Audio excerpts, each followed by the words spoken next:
So bumaba na nga ang standing ng Koshigaya Alphas matapos silang talunin kahapon ng San-en sa score na 90-78.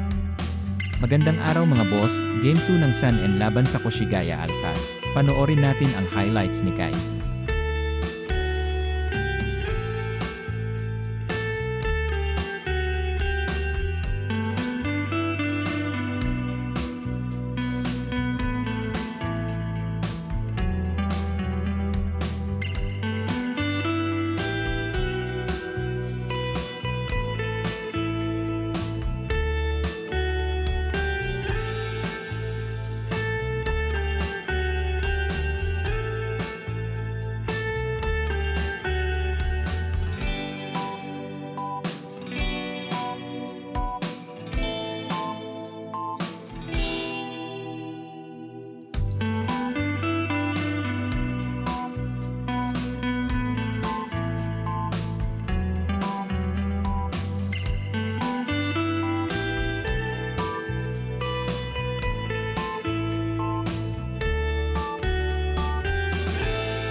Natapos ang game na may score na 89-86 panalo ang San-en.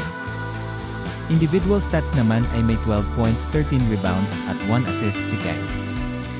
Kung hindi lang sana na-ejected si Kai, baka iba pa ang resulta kasi nasa kanila ang momentum. Simula nang na-eject si Kai ay nahabol na ang malaking kalamangan ng Alphas. Learn from this mistake, Kai.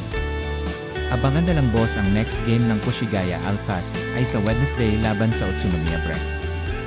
Salamat sa pagbisita sa aking channel at take care.